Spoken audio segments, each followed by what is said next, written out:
আল্লাহুম্মা আমিন। ব্রাহ্মণবাড়িয়া, সেই দিন আমার দিনটা ছিল খুবই কষ্টদায়ক। এই সুন্নিয়াতের জন্য মিলাদ ক্যাম্প অপরাধ, এটাই আমার মিলাদ ক্যাম্প করলাম কেন। শেষ রাত্রে শেষ পর্যন্ত আমার সেই বাড়ির লোক আমাকে বললেন, হুজুর চলে যান। আমি সেই নদীর কিনার দিয়া ঠান্ডার মধ্যে যাইতে সেই উল্টা পথে আমি যাবো একটা সোজা পথ দিয়ে দুনিয়া ঘুরিয়া কুমিল্লা গেলাম, কুমিল্লার থেকে তারপরে ঢাকা চলে গেছি। এরা আমার এত কষ্ট দিয়েছে এই দ্বীনের কথা বলতে যাইয়া, এই সুন্নিয়াতের কথা বলতে যাই। আর আজকে তুমি ভাইরাল হইছো, তুমি মাওলানা সাহেব, তোমাকে আনতে ৭০,০০০ ১ লক্ষ টাকা লাগে। কি চাই সুন্নি তুমি? কন্টাক্ট যে করবা মাহফিলে, এটা হারাম। এদের দোয়া কবুল হবে না, সব চাইছে থাকে, তারপর হেডি রানুলের লিগে পাগল। কথা বুঝছে? যে যেমন আল্লাহ তারে দিয়ে দেয় তেমন।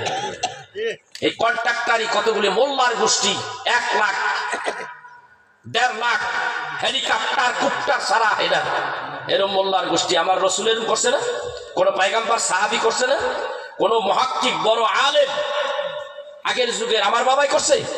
এই আমার বাবাই জীবনে কেউ কোনোদিন কইতে পারবা আমার বাবাই কারো কাছ থেকে টাকা চাইয়া নিছে? আমি মাওলানা লতিফ নুরি কোনোদিন কারো কাছ থেকে কন্টাক্ট করে টাকা নিছি বলতে পারবা? এই সুন্নিয়াত প্রতিষ্ঠিত করতে আমি কত কষ্টই না করেছি। এই বাচ্চা আমার বাবাই ওয়াজ করে, আমি ওয়াজ করে নামছি, খালি কইছে রসুল হাজির ও নাজির। এই তার ধরিয়ে গেছে গা। আমি শুয়ে রইছি, কতক্ষণ পর দেখি হুম হুম করে ২-৩টা ছেলে ঢুকে গেছে ভিতরে। তো ওই যে বরকি সোলায় চামড়া সোলে এক ধরনের কি, ওটা কি কয়, চাকু, খুব ধারালো চাকু।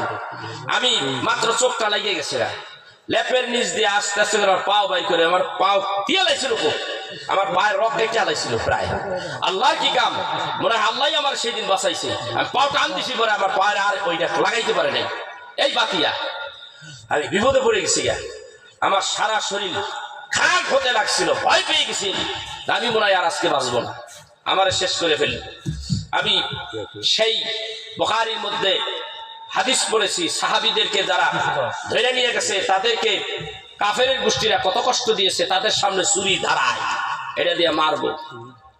আহারে সেই কথা, হাদিসের কথাগুলো আমার মনে পড়ে গেছে আজকে।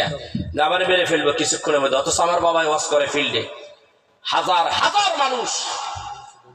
আল্লাহ ব্যবস্থা করে জের মদিদারি কে জানো দরজা ধাক্কাই দিয়ে দরজা খোলে, দরজা খোলে, দরজা তো খোলে না। অনেক ধাক্কা ধাক্কি বলে তারা ধাক্কা চলে দরজা খুলে গেছে, তারা ঢুকে গেছে আর ওরা উঠে দিছে। তো আমি আস্তে করে ঘরের তোর বাইরিয়া জলদি করে মাহফিলে গেলাম। আব্বাকে বললাম, আব্বা জরুরি ভিত্তিতে আমার মাইকে 2টা কথা বলতে হবে, আমার বিপদ। ছেড়ে দিলেন, আমি মাইক ধরলাম। আমি বললাম, ভাইয়ের আমার, আমি বিদেশি মেহমান আপনাদের, আমি এখানে আসছি ওয়াজ করছি, আমার কি অপরাধ? এই ঘরের ভিতরে আমাকে যেইভাবে আমার পায়ের রক কাইটা ফেলাইছিল, আল্লাহ আমার বাঁচাইছে। এই ঘটনা ঘটেছে, এটা কি আমার অপরাধ? আমি নবীকে হাজির ও নাজির বলেছি, আমি কিতাব নিয়ে আসছি, জিকরে সাহাবীর কিতাব, ইবারত নাই, জের জবর নাই। ঘটনাটা আব্বা শুনলো, গরম হয়ে গেল, পুরা মাহফিলের মানুষ খেপে গেল। আরে ধর, আমি থামাইলাম, আব্বা হুজুরে বললাম থামাইয়া দেন। আল্লাহ দেখি ওরে ধরাই দেয়নি। খানা খাইতে গেছি, যে সভাপতি সেই লোক পাঠাইছে। আমার বাবাই কত বড় একজন বিচক্ষণ ব্যক্তি ছিলেন, আল্লাহর ওলি ছিলেন, ধরা পড়ে গেছে তার কাছে। কেমনে জানি ধরিয়া লাইছে জানি আমার বাবাই, আপনি তো এই কাজ করছেন। আশ্চর্য ব্যাপার, আমি আশ্চর্য হয়ে গেলাম, আপনি এই কাজ করেছেন। চেক করতে লাগলো তাকে। পরে বলে, জি আমার পোলাপান গেছিল, আমি তো পোলাপানকে কই নাই এইগুলি করতে। সে স্বীকার করতে বাধ্য হয়েছে। শেষে বললাম, কিতাব দিলাম, ইবারত দিলাম, পড়েন এখানে। আমি বানায় কোনো কথা বলি নাই, এখানে পড়েন। ইয়া আইয়ুহান নাবিয়্যু ইন্না আরসালনাকা শাহিদান ওয়া মুবাশশিরান ওয়া নাযীরা ওয়া দাঈয়ান ইলাল্লাহি বিইজনিহি ওয়া সিরাজাম মুনীরা। এই আয়াতের ব্যাখ্যা, এই আয়াতের যে বিভিন্ন হাওলা, সমস্ত আরবিতে এক সুন্দর আলোচনা সেখানে করেছে। আমি তারে বললাম পড়েন, উনি পড়তে পারেন না, জের জবর ছাড়া উনি আরবির ইবারত পড়তে পারলেন না। শেষ পর্যন্ত আমার আব্বাই বলেন, তুমি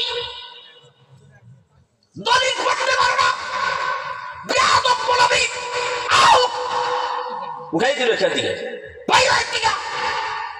আমার কলিজায় আগুন লেগে গেছে। আমার বাবা ইরুম গরম হয়ে গেছে। আমার এই সন্তান, আমি থাকবো না, আমার এই সন্তান আমার এই হাল ধরবে। আমার কলিজায় আগুন লাগাই দিছে, তুই উঠাই দিছে, সেখানে বের করে দিয়েছে। আর একটু সময় বসে থাকলে আমি আলাউদ্দিন বিন্ডুরির সামনের থেকে তুই জিন্দা যাইতে পারবি না। আমার মাথায় খুন চেপে গেছে, বাইর কর। আমার বাবা শেষে তার বাইর করে দিয়ে ঘাট ধরে ধাক্কা দিয়ে বাইর করে দিচ্ছে। ভালো করছে না খারাপ করছে? কথা কয় না। আপনার সন্তান একজনে মারিয়া লাগবে, আপনি সহ্য করবেন না? কি করবেন? তারপরও তার আশা কি, সে থাকবে না একদিন, তার এই হাল ধরবো আমি। আমার জন্য দোয়া করবেন আমার বাবা। এইভাবে এইরকম কত কষ্টের সম্মুখীন হয়েছি এই সুন্নিয়াতকে প্রতিষ্ঠিত করতে। আজকে 40 বছর আমি সেই 86 থেকে ওয়াজ করি। আমি কাউকে খাতির করে কথা বলি না। দলিলে যা আছে, কোরআনে হাদিসে ইজমাই কিয়াস কিতাবাদি দলিল ভিত্তিক আলোচনা করি, যা আছে তাই বলি। তারপরে যদি ভালো না লাগে কিছু করার নাই। সত্য কথা বলতে আমি কোনোদিন পিছপা হই না। সত্য কথা বলে যাই, বলে যাব যতদিন বেঁচে থাকবো। ঠিক কিনা? আপনারা আছেন কিনা? আমার রাসূলকে আমরা ভালোবাসি। আজকে ভাইরা লইছাও, বাইরে লইয়াই কন্ট্যাক্ট শুরু করে দাও। আর বড় বড় হুজুর হইছো, গাড়ি লইয়া আসো, প্লেন লইয়া আসো, হেলিকপ্টার নিয়ে আসো, রেলগাড়ি নিয়ে আসো। 1 লাখ না দিলে জামুনা, আগে টাকা পরিশোধ করো। তোমার বাবার ঘরের টাকা, তোমার বাপের ঘরের টাকা